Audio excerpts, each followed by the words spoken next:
வணக்கம்.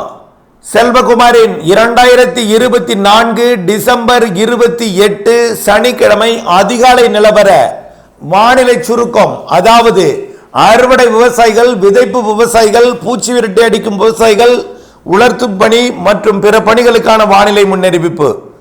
அதிகாரப்பூர்வ வானிலை அறிக்கைக்கு இந்திய வானிலை ஆராய்ச்சித்துறை அறிக்கையை பார்க்கவும். ஏற்கனவே வங்கக்கடலில் உருவாகி தமிழ்நாட்டின் வளிமண்டலம் வழியாக அரபிக்கடலை நோக்கி நகர்ந்த நிகழ்வு அரபிக்கடலிலே கேரள கடலோரம் வளிமண்டல சுழற்சியாக நீடித்துக் கொண்டு தற்பொழுது லட்சத்தீவு மாலத்தீவு பகுதி நோக்கி நகர்ந்து கொண்டிருக்கிறது.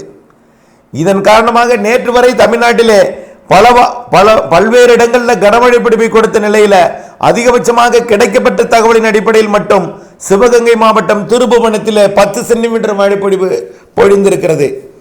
மேலும் பல இடங்களில் 5, அம்மாப்பேட்டை, ஈரோடு மாவட்டம் அம்மாப்பேட்டையில் கூட 5 சென்டிமீட்டர் மழை பொழிந்திருக்கிறது. இன்னும் கிடைக்கப்பட்ட தகவலின்படி இன்னும் நிறைய இருக்கும். அறிக்கை கிடைத்ததும் பதிவு செய்கிறேன். இன்றைய மழை வாய்ப்பு எப்படி இருக்கும்? இன்றைக்கு தமிழ்நாட்டிலே பெரிய அளவிலே பரவலான மழை பொழிவு இருக்காது. ஆனாலும் மழைக்கு வாய்ப்பு இன்றைக்கு ஒரு நாள் இருக்கிறது. கண்டிப்பாக கடலூர் மாவட்டம், கடலூர் அதாவது ஓட்டிக்கு தெற்கே சிப்காட் பகுதியில் தொடங்கிய மழை தற்பொழுது கடலூர் மாவட்டம் பரங்கிப்பேட்டைக்கும் கடலூருக்கும் இடைப்பட்ட பகுதி வழியாக உள்ளே குள்ளஞ்சாவடி, நெய்வேலி, வடலூர் மற்றும் ஸ்ரீமுஷ்ணம், காட்டுமன்னார்கோவில், முட்டம் மற்றும் மயிலாடுதுறை மாவட்டத்தோட வடக்கு பகுதி, அதாவது காவிரி கரையோரம், மணல்மேடு உள்ளிட்ட பகுதிகள் வழியாக மேற்கு நோக்கி அரியலூர் மாவட்ட எல்லைப்புறம் வரைக்கும், அதாவது விருதாச்சலம் மற்றும் நெய்வேலி இடைப்பட்ட பகுதி வரைக்கும் மழை பொழிவை கொடுக்கும் காட்டுமன்னார்கோவில்லாம். அதற்கு பிறகு அது பெரிதாக கொடுக்காது. இதே போல் ஒரு சில இடங்களில் ஆங்காங்கே இன்றைக்கு மதியம் இருக்கலாம். ஆனால் பரவலான மழை பொழிவிற்கு வாய்ப்பில்லை. இப்போ இதில் பூச்சி விரட்டி அடிப்பவர்கள் இன்றைக்கு ஒரு நாள் பார்த்து அடிக்கலாம். ஆனால் அது அனைவருக்கும் இருக்காது. நாளை முற்றிலுமாக மழைக்கு வாய்ப்பு இல்லை. நாளை அதாவது 29ஆம் தேதி மழைக்கு வாய்ப்பு இல்லை. நாளை பூச்சி விரட்டி அடிக்கிறனா அடிக்கலாம், இன்றைக்கு அடிக்கலாம். ஆனால் இன்றைக்கு ஒரு சில இடங்களில் மழை குறுக்கீடு இருக்கும். ஆனால் 30ஆம் தேதி மதியத்திற்கு பிறகு அடுத்த மழை வந்துவிடும். ஆகவே பூச்சி விரட்டி அடிப்பது 30ஆம் தேதி சவால் நிறைந்தது.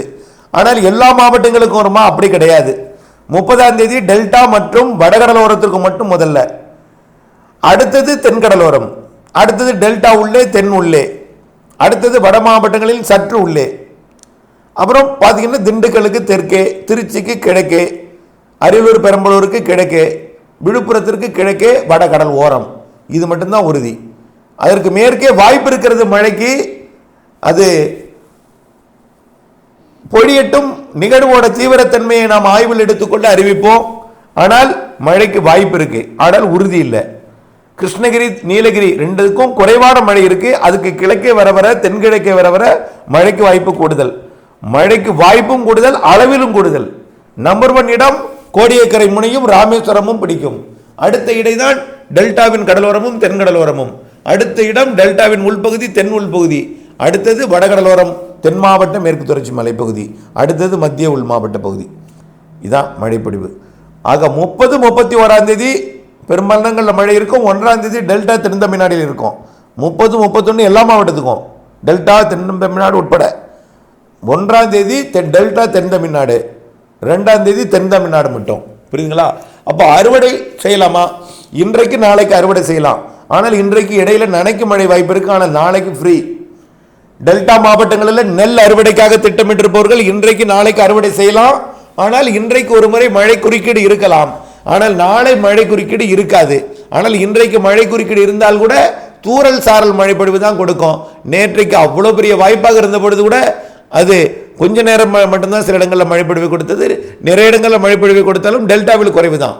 ஆனால் பிற மாவட்டங்களில் மழை பொழிவை கொடுத்திருக்கிறது. திருவண்ணாமலையில் நேற்று மீண்டும் ஒரு முறை வெள்ளம் வந்து விடுமோ என்ற அச்சுறுத்தலை பல மணி நேரங்கள் நீடித்து நின்று மழை பொழிவை கொடுத்தது. அவலூர்பேட்டையில் குறிப்பாக. இப்படி மழை பொழிவு இன்றைக்கு வாய்ப்பு இருக்கிறது, ஆனால் குறைவு. நாளை வாய்ப்பில்லை. இன்றைக்கும் நாளைக்கும் அறுவடை செய்யலாம். நாளை முழுமையான ஒரு பூச்சி விரட்டி அடிப்பதற்கு உகந்த நாள். உலர்த்துதலுக்கும் நாளை உகந்த நாள். இன்றைக்கே உகந்த நாள் தான் உலர்த்துதல் மற்றும் முன்னெச்சரிக்கை தேவை. நாளை முழுமையாக உலர்த்தலாம். அடுத்தது திங்கட்கிழமை 30ஆம் தேதி மதியத்திற்கு பிறகு மழை வரும். அதனால திங்கட்கிழமை காலையிலிருந்தே வான மேகமூட்டத்துடன் காணப்படும். திங்கட்கிழமை காலையிலிருந்து மேகமூட்டத்துடன் காணப்படும் பொழுது அப்போ நம்ம என்ன செய்ய முடியாது? உலர்த்துவது சவால், பூச்சி விரட்டி அடிப்பது திங்கக்கிழமை குழப்பம், அறுவடை செய்கிறத முற்றிலுமாக தவிர்க்கிறதுக்கு நல்லது. மதியத்திற்கு மேல் டெல்டா கடலோரம் தென்கடலோரம் மழை வரும். உள்ளே 31ஆம் தேதி வந்தாலும் கடலோரம் டெல்டா ஒவ்வொரு இடத்துக்கும் உள்ளே வாய்ப்பு, முன்னேறுவதில் போராட்டம், போராடி முன்னேறினாலும் மழை வாய்ப்பு இருக்கிறது. ஆனால் குறைவான மழை வாய்ப்பும் குறைவு என்பதை புரிந்து கொள்ளணும். ஆகவே அனைவருக்கும் ஒரே மாதிரியாக இருக்காது.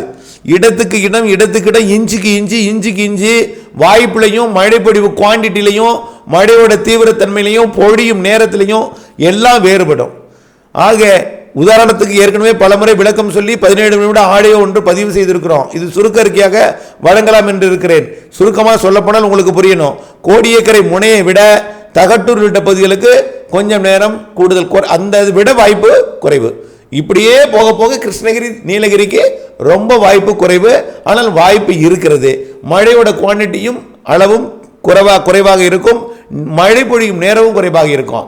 ஆனால் டெல்டாவிலும் தென் தமிழ்நாட்டிலையும் 3 நாட்களுக்கு மழை வாய்ப்பு இருக்கு. 30, 31 1ஆம் தேதி, சில இடங்களில் 2ஆம் தேதி இருக்கும்.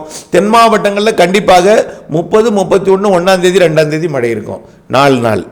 இந்த நிகழ்விற்கு பிறகு அடுத்த நிகழ்வு எப்படின்னா 8ஆம் தேதி 9, 10, 11, 8, 9, 10 கண்டிப்பாக அது இந்த 30ஆம் தேதி வரக்கூடிய நிகழ்வை காட்டிலும் ஜனவரி 8ஆம் தேதி வரக்கூடிய நிகழ்வு கொஞ்சம் தீவிரம் கூடுதலாக தெரிகிறது.